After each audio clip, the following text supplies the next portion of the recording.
We're back after the international break and focusing once again on Premier League football with our latest head-to-head. We've got Tottenham, Warren Ashurst representing them, and we've got Tom McGarry representing Crystal Palace. A London derby of sorts, not the biggest of rivals, but still bragging rights up for grabs across the capital. And, well, you look at these two sides going into the game, and Crystal Palace actually sitting ahead of Spurs in the table. They've picked up 7 points from their opening 4 games. They have beaten Manchester United, so have shown that they can do it away from home. Looking at the prices for this match, 4-11 for the home win for Tottenham. It's 21-5 for the draw and 17-2 for Crystal Palace to come out on top. Warren, Tottenham at home should fancy themselves. Well, they should do. I mean, obviously, last time they were at home, they lost at home to Newcastle by a 1-0 on that occasion. They certainly weren't at their best. I think there were signs of improvement before the international break in that draw with Arsenal, but they are going to have to step up a gear, I feel, if they're going to get back into this top 4 battle.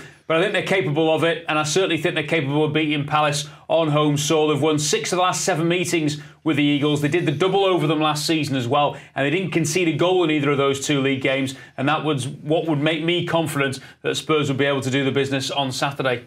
Well, Crystal Palace, as Warren says, they haven't won at Tottenham in the league since 1997, but they did go to Manchester United earlier this season. Can they take hope from that? Yeah, absolutely. That 2-1 victory at Old Trafford tells you that Crystal Palace are capable of beating anyone on their travels on their day. They're a side that got a lot more points last season away from home than they did at home, and that's continued in the same vein at the start of this season. Their counter-attacking style, particularly with Wilfried Zaha, really suits sitting back, absorbing pressure and then breaking. And we've seen Tottenham have struggled to break sides down this season, particularly in that home defeat to Newcastle. So I think Crystal Palace will come with a very similar approach, and with more attacking prowess than Newcastle, they could really flourish. And it must be said, although Tottenham did the double over Crystal Palace last season, Palace did beat Tottenham 2-0 in the FA Cup.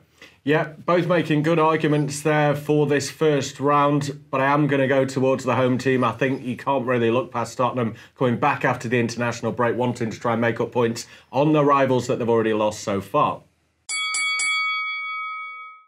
So we go into round 2 then, and that is goal scorer bets. There are plenty of players for a Tottenham persuasion that I think you could make a case for here. Harry Kane is the usual suspect, but you've got the likes of Christian Eriksen and others that can chip in as well. You do. I have to say, Bobbie, Harry Kane's record is not the best against Crystal Palace. I think he scored twice in the last 8 appearances in these games against Palace, so I wouldn't necessarily edge towards Kane, even though, of course, he was in goal-scoring form for England in the international break. One man who has got a decent record against them is Son, and I think he might be worth a footer in terms of an anytime goal scorer. 7-5 the price on Son to deliver the goods there. Again, we're going to have to wait and see in terms of team lineup. Mauricio Pochettino has made a few changes of late. I like the look of Lucas Moura when he's got forward this season, but he hasn't started all the games, and it'll be interesting to see whether he goes with him, whether he uses Eric Lamela, who is used in patches this season as well. But I think Son certainly looks like the best goal-scoring bet. Well, I think that's the difficulty maybe with Tottenham, the fact that Mauricio Pochettino might rotate a little bit, deciding who your bet will be on.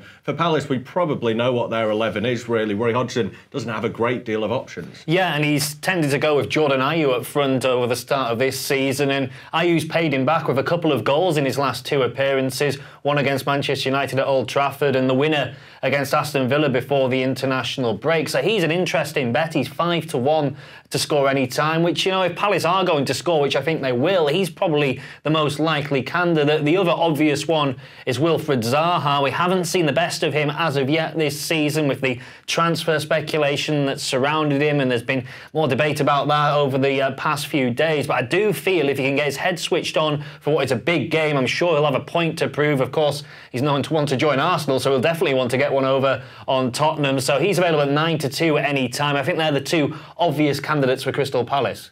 Yeah, I am going to go back to Warren once again. This 2-0, I think, after these opening 2 rounds. Just the wealth of options that Mauricio Pochettino has. I can't see Tottenham not getting on the score sheet, and I think you make out a very good case with Son. He's a player that wants to get his season up and running.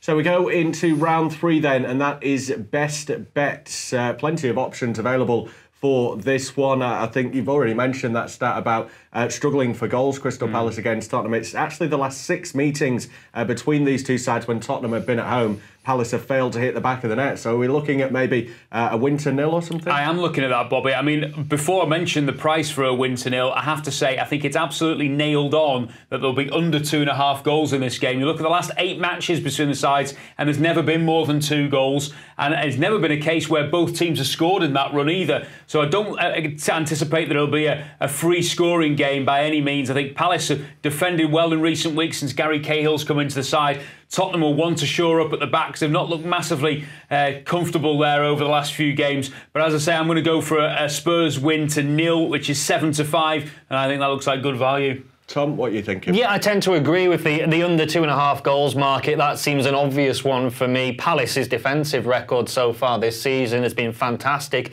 It's the best in the league. They've only conceded 2 goals. They've actually got one of the poorest attacks, though. Only Watford have scored less than their 3 so far this season. So I'd expect it to be tight. I think Tottenham have struggled to break teams down at times as well. So I'm looking at Crystal Palace to do what Newcastle did a couple of weeks ago, win by a goal to nil. It's 25-1 for them to do that, so an outside bet if you like, but certainly if Palace are going to win the game, which I think they will, then 1-0 is probably the obvious scoreline. Well, I'm going to give you both a point for this one. I like both your suggestions. I know there's a bit of difference in that final one, but you're both going under the 2.5 goals, and I think that's probably where this game will go for me. So then, score predictions from the two of you. Warren? I'm going to go 2-0 Tottenham. I don't think they'll probably score the second until late. I think it'll be very tight, but I think they'll get the victory. And Tom? Yeah, as I mentioned, I think a 1-0 Crystal Palace. Perhaps a Jordan Ayew second half goal. I think that'll be the final result. Well, there you have it. The arguments from both sides ahead of this game between Tottenham and Crystal Palace. Back to Premier League football, as I say, after the international break. Thanks for joining us once again. Do make sure you follow us on all of those social media channels and hit the subscribe button on YouTube.